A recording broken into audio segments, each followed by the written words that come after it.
The exam वार में आपका स्वागत है। आज की वीडियो में हम बात करेंगे आठवीं अनुसूची यानी कि भाषा संबंधित प्रावधानों को देखेंगे। कौन कौन सी भाषाएं की संशोधन द्वारा कब कब जोड़ी गई हैं, साथ ही साथ हम क्लासिकल लैंग्वेज भी देखेंगे और प्रश्न भी देखेंगे वीडियो के अंत में। यदि इस टॉपिक से कोई प्रश्न आता है तो 100% आप उसे कर पाएंगे और वीडियो को देखने के क्रम में ही आप बहुत सारे प्रश्न तैयार कर लेंगे। तो चलिए देखते हैं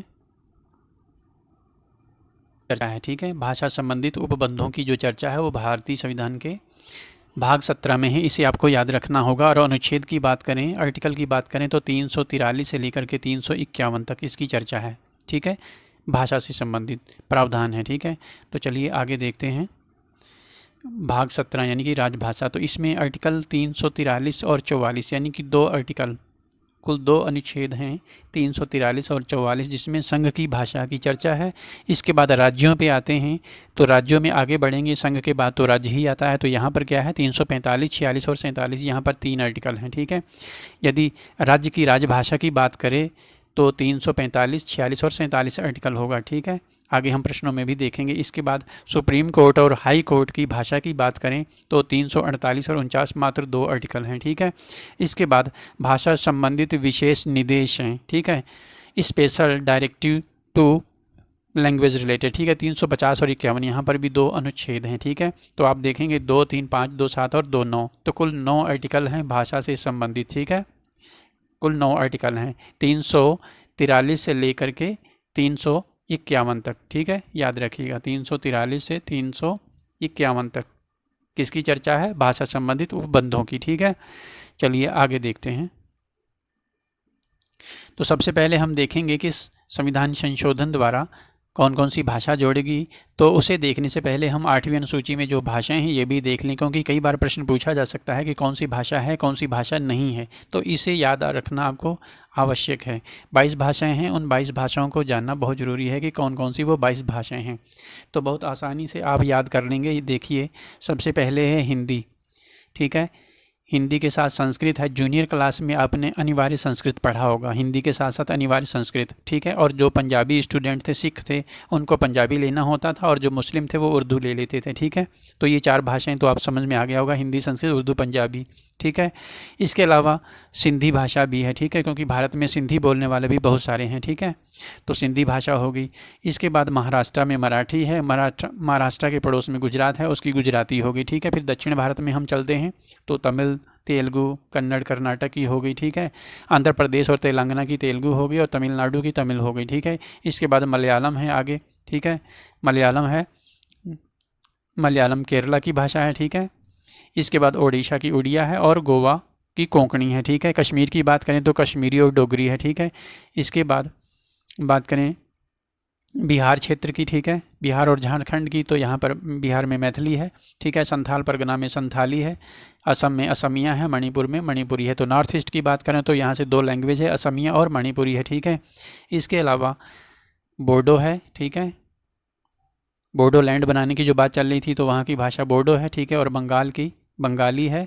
साथ ही साथ एक देश है जिसकी भाषा को स्वीकार किया गया है, क्योंकि बहुत सारे लोग जो नेपाली हैं वो भारत में रहते हैं, तो नेपाली लैंग्वेज को भी 8वीं अनुसूची में शामिल किया गया है। तो इस तरह से ये 22 भाषाएं हैं। ठीक है, इसके बाद हम आगे देखते हैं किस भाषा को, मूल रूप से तो भाषाएं थी 14। ठीक है, 14 भाषाएं थी, लेकिन 8 भाषाएं और इसमें जोड़ी गई। ठीक है, तो इस तरह से कुल 22 भाषाएं हो जाती हैं। ठीक है, तो 14 के बाद एक बार में 1 जोड़ा गया, इसके बाद एक बार में 3 भाषाएं जोड़ी गई और एक बार में 4 भाषाएं जोड़ी गई। ठीक है, तो ये देखना है हमको कि एक जो भाषा जोड़ी गई वो कब जोड़ी गई, कौन सी जोड़ी गई, किस संविधान संशोधन द्वारा जोड़ी गई, और अगली जो 3 भाषाएं जोड़ी गई एक साथ वो किस संविधान संशोधन द्वारा जोड़ी गई और कौन कौन सी थी, ये हमें जानना है। इसी तरह से अगली भाषाएं जो 4 हैं किस संविधान संशोधन द्वारा और कब जोड़ी गई, ये आपको पता होना चाहिए। अभी तक केवल 8 भाषाएँ जोड़ी गई हैं 3 बार में। ठीक है, तो बहुत आसानी से इसे याद कर लीजिए और एक बार में ही तैयार कर लीजिए, बार बार पढ़ने का झंझट नहीं है, बार बार इसको साइंटिफिक तरीके से ट्रिक से याद कर लीजिए। आगे देखते हैं 92वां संविधान संशोधन। ठीक है, ये लास्ट टाइम में संशोधन हुआ है। ठीक है, इससे पहले 2 संशोधन हुए हैं, यानी कि 2003 के बाद से भाषा से संबंधित कोई संशोधन नहीं हुआ है। तो ये 92वां संविधान संशोधन 2003 में हुआ था। ठीक है, 92 याद रखिएगा, 92वां। 2003 में। और इसमें क्या हुआ, इसमें 4 नई भाषाएं जोड़ी गई थी, ठीक है। इससे पहले भाषाएं कितनी थी, इससे पहले 14 भाषाएं, एक सिंधी को जोड़ा गया था, ठीक है, 15 हो गई। 15 के बाद एक बार में 3 जोड़ी गई थी, तो कुल कितनी हो गई, 18 हो गई। 18 के बाद जो 4 भाषाएं जोड़ी गई हैं वो जोड़ी गई थी 92वें संविधान संशोधन द्वारा 2003 में, ठीक है। तो इस तरह से कुल 22 भाषाएं हो जाती हैं। तो 4 भाषाएं कौन सी हैं, बोडो, डोगरी, मैथिली और संथाली, ठीक है। इसका कोड भी आपको बता देते हैं, इसका कोड आप याद रखेंगे, बॉडमस, ठीक है। मैथमेटिक फार्मूला आपने पढ़ा होगा, ब्रैकेट ऑफ डिवीज़न मल्टीप्लाई, ठीक है, मल्टीप्लाई।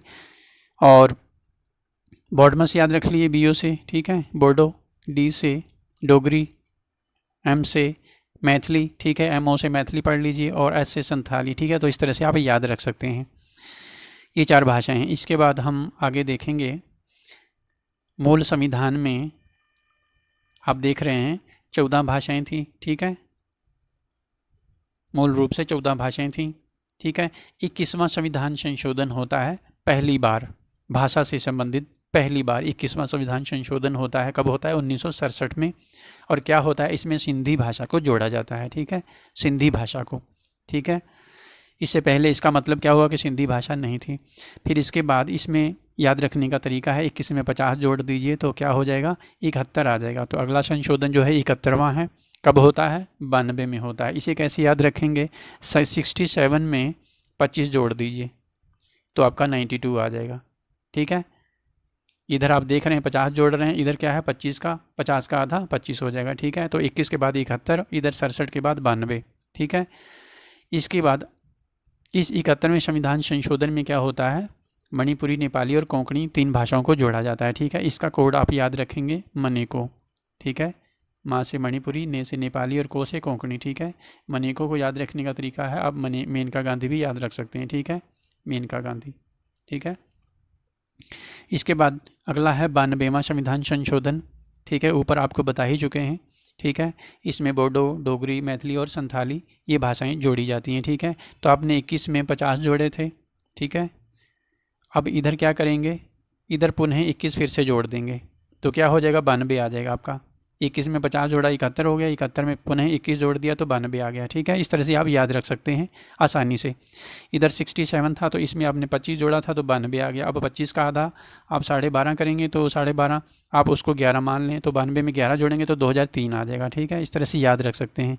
इसके बाद हम आगे देखेंगे क्लासिकल लैंग्वेज यानी कि शास्त्रीय भाषाएँ, यहाँ से भी प्रश्न पूछा जाता है, ठीक है, या फिर सुमेलित करने के लिए भी आता है। एक तरफ शास्त्रीय भाषाएँ होता है, दूसरी तरफ आपको वर्ष दिया होता है तो सुमेलित करना होता है। तो ये आप देखिए तमिल, ठीक है, तमिल सबसे पहले शास्त्रीय भाषा बनी थी, क्लासिकल लैंग्वेज, और 2004 में इसे जोड़ा गया था, ठीक है।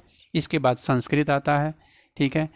तमिल को जब जोड़ा गया तो आवाज़ ये उठी कि भी संस्कृत प्राचीन भाषा है तो इसे भी क्लासिकल लैंग्वेज बनाया जाए, तो फिर 2005 में संस्कृत को भी जोड़ा गया, ठीक है। इसके बाद तेलुगु और कन्नड़ को एक साथ जोड़ा गया 2008 में, ठीक है। तेलुगु और कन्नड़ को क्लासिकल लैंग्वेज बनाया गया, याद रखिएगा। तेलुगु और कन्नड़ को याद रखने का तरीका है टेक, ठीक है। टेक पढ़ने में 8 जैसा लगता है, ठीक है, तो TE से तेलुगु हो जाएगा और K से कन्नड़ हो जाएगा, टेक 8, ठीक है। 8 यानी कि 2008, तो तेलुगु कन्नड़ 2008, ठीक है। संस्कृत 2005 में, ठीक है। तमिल से शुरू होता है तो तमिल 2004 में है, ठीक है। इसके बाद आगे हम देखते हैं मलयालम और ओडिया, ठीक है। तो मलयालम भाषा को 2013 में जोड़ा गया था और ओडिया को 2014 में, ठीक है। 2014 के बाद से कोई भी भाषा अभी तक क्लासिकल लैंग्वेज नहीं बनी है। तो कुल 6 भाषाएं हैं, ठीक है, जो क्लासिकल लैंग्वेज हैं, ठीक है। 6 भाषाएं यदि आपसे पूछा जाए क्लासिकल लैंग्वेज तो इसे कैसे याद रखेंगे, तो इसका भी एक कोड है, उस कोड को आप याद रखेंगे, ठीक है, ठीक है। मिल सकते, ठीक है। तो यहाँ मिल से तमिल हो जाएगा, ठीक है, सा से संस्कृत हो जाएगा, का से कन्नड़ हो जाएगा, ते से तेलुगु हो जाएगा, ठीक है। मिल सकते कमल, ठीक है, आगे कमल, मल, इसमें मल यानी कि मलयालम हो जाएगा, ठीक है। मिल सकते डियर, ठीक है, डियर यहाँ पे आप देख रहे हैं डिया आया है, डियर ओडिया हो जाएगा, ठीक है। तो इस तरह से आप याद रख सकते हैं। दिमाग में इस तरह से कोड आपके चला जाएगा तो आपको याद आ जाएगा, रिकॉल हो जाएगा, ठीक है। इसके बाद हम प्रश्नों को देखते हैं, ठीक है। भाषा से संबंधित जो भी प्रश्न हैं, जो प्रश्नों के आने की संभावना है, चलिए प्रश्नों को देखते हैं। क्वेश्चन नंबर 1 है, निम्नलिखित में से किस राज्य ने संस्कृत भाषा को राज्य की द्वितीय राजभाषा का दर्जा प्रदान किया है? संस्कृत भाषा को, ठीक है, द्वितीय राजभाषा। बिहार, छत्तीसगढ़, उत्तर प्रदेश या उत्तराखंड? तो आपका आंसर है उत्तराखंड, ठीक है। उत्तराखंड राज्य ने संस्कृत भाषा को द्वितीय राजभाषा का दर्जा प्रदान किया है। बात करें उत्तर प्रदेश की, तो उत्तर प्रदेश में हिंदी है प्रथम राज्य की भाषा और इसके बाद दूसरी है उर्दू, ठीक है। उत्तराखंड की बात करें तो उत्तराखंड में पहली हिंदी है और दूसरी राजभाषा संस्कृत है, ठीक है। क्वेश्चन नंबर 2 देखते हैं। क्वेश्चन नंबर 2 है, भारतीय संविधान की 8वीं अनुसूची में कौन सी भाषा वर्ष 2003 में जोड़ी गई? ठीक है, वेरी इंपॉर्टेंट क्वेश्चन है। 2003 में जोड़ी गई 8वीं अनुसूची में, तो 2003 में कौन सी भाषा जोड़ी गई थी? 2003 में 4 भाषाएं जोड़ी गई थी, ठीक है। ऊपर आपको बता चुके हैं और इसका कोड भी आपको बता चुके हैं, बॉडमस, ठीक है। मैथमेटिकल फार्मूला बॉडमस, ठीक है। बोडो, डोगरी, मैथिली और संथाली, ठीक है। तो आपके ऑप्शन में संथाली है, तो आंसर आपका डी हो जाएगा, ठीक है। इसके बाद क्वेश्चन नंबर 3 देखते हैं। क्वेश्चन नंबर 3 है, संविधान की 8वीं अनुसूची में कौन सी 3 भाषाएं जोड़ी गई थी?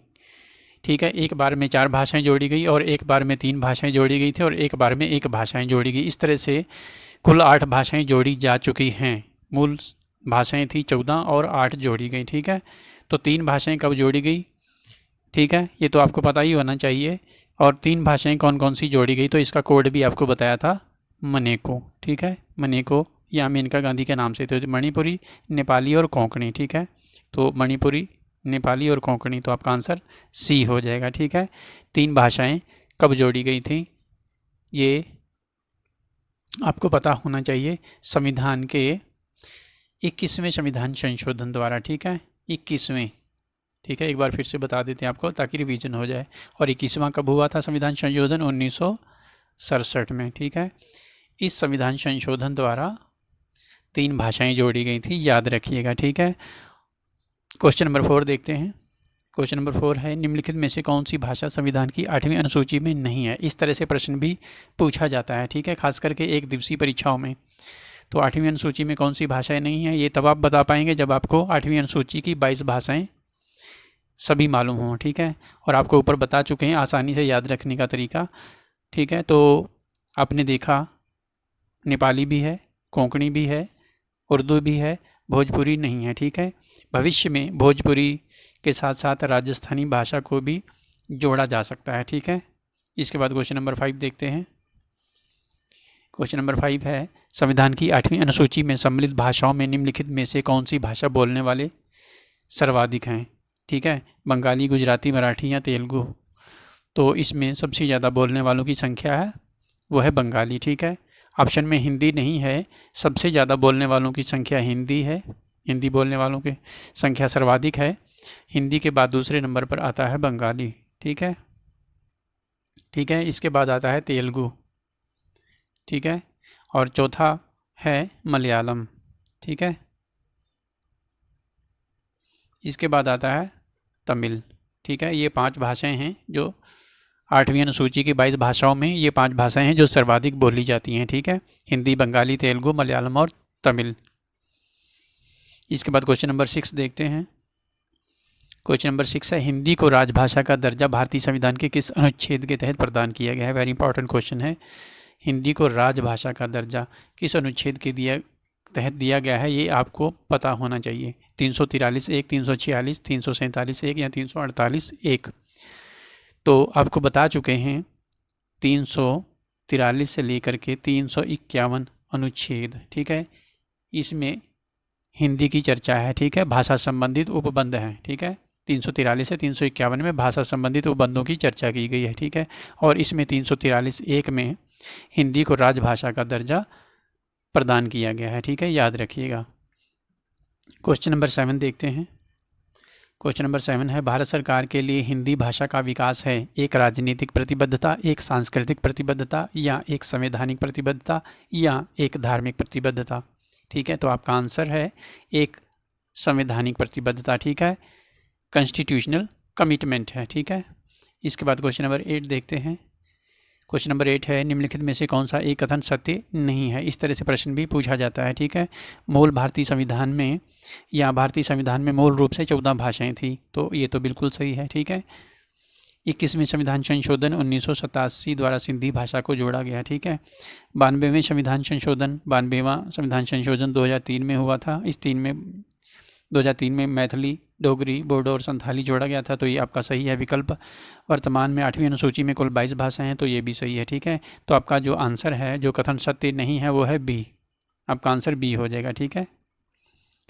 21वें संविधान संशोधन 1987 द्वारा नहीं बल्कि 1967 द्वारा 21वां संविधान संशोधन हुआ था 1967 में, ठीक है, जिसमें सिंधी भाषा को जोड़ा गया था, ठीक है, याद रखिएगा। क्वेश्चन नंबर 9 देखते हैं। क्वेश्चन नंबर 9 है, संविधान के किस अनुच्छेद में यह प्रावधान किया गया है कि संघ का यह कर्तव्य होगा कि वह हिंदी भाषा का प्रसार बढ़ाए। वेरी इंपॉर्टेंट क्वेश्चन है। संघ का कर्तव्य होगा कि हिंदी भाषा का प्रसार बढ़ाए, ऐसी चर्चा किस अनुच्छेद में है। 346, 343, 350 या 351। तो भाषा संबंधित उपबंध 343 से शुरू होकर के 351 तक है, ठीक है। और संघ का यह कर्तव्य होगा कि हिंदी भाषा का प्रसार बढ़ाए, ऐसी चर्चा अनुच्छेद 351 में है, याद रखिएगा। क्वेश्चन नंबर 10 देखते हैं। क्वेश्चन नंबर 10 है, भारतीय संविधान के अनुच्छेद 344 के तहत प्रथम राजकीय भाषा आयोग का गठन किया गया। 1950 में के एम मुंशी की अध्यक्षता में, या फिर 1955 में बीजी खेर की अध्यक्षता में, या फिर 1960 में एस सी छागला की अध्यक्षता में, या फिर 1965 में हुमायूं कबीर की अध्यक्षता में, ठीक है। तो अनुच्छेद 344 के तहत प्रथम राजकीय भाषा आयोग का गठन हुआ था, ये तो याद रखिएगा ही, ठीक है। ऐसे भी पूछा जा सकता है कि प्रथम राजकीय भाषा आयोग का गठन किस अनुच्छेद के तहत हुआ, तो 344 के तहत हुआ। किसकी अध्यक्षता में हुआ, ये आपको बताना है प्रश्न में। तो आपका आंसर है 1955 में बीजी खेर की अध्यक्षता में, ठीक है। आपका आंसर बी हो जाएगा, याद रखिएगा। ये क्वेश्चन भी वेरी इंपॉर्टेंट है, 2-3 तरह से आपसे पूछा जा सकता है। क्वेश्चन नंबर 11 देखते हैं। क्वेश्चन नंबर 11 है, निम्नलिखित भाषाओं पर विचार कीजिए। गुजराती, कन्नड़, तेलुगु, उपयुक्त में से किसको किनको सरकार ने शास्त्रीय भाषाएं घोषित किया है, यानी कि क्लासिकल लैंग्वेज, ठीक है। 1-2-3 या 2-3 या 1-2-3, तो किसको घोषित किया है ये आपको बताना है। तो गुजराती क्लासिकल भाषा नहीं है, कन्नड़ भी है, तेलुगु भी है, ठीक है। दक्षिण भारत के जो राज्य हैं आपको बताया था, कन्नड़, तेलुगु, तमिल, मलयालम, ओडिया और संस्कृत, ये भाषाएं क्या हैं, क्लासिकल भाषाएं हैं। 6 भाषाएं हैं जिनको क्लासिकल भाषाओं का दर्जा दिया गया है, ठीक है, याद रखिएगा। इसमें सबसे पहली जो क्लासिकल भाषा थी उसे 2004 में जोड़ा गया था, फिर दूसरी को 2005 में जोड़ा गया था, ठीक है। और लास्ट वाली जो 2 भाषाएं हैं उसके लिए आपको बताया था 2013 और 2014 में जोड़ा गया, और बीच की 2 भाषाएं थी वो 2008 में जोड़ी गई थी, ठीक है। इस तरह से आपको याद रखने का आसान तरीका बताया था, ठीक है। क्वेश्चन नंबर 12 देखते हैं। क्वेश्चन नंबर 12 है, भारत की सरकारी भाषा संबंधित प्रावधान का संशोधन हो सकता है, ठीक है। जो भारत की सरकारी भाषा है उसमें यदि संशोधन करना है तो कैसे होगा, सामान्य बहुमत से कम 2/3 बहुमत से, या 3/4 बहुमत से, या फिर संशोधन किया ही नहीं जा सकता। तो जो सरकारी भाषा है उसमें यदि संशोधन करना हो तो सामान्य बहुमत से संशोधन किया जा सकता है, ठीक है।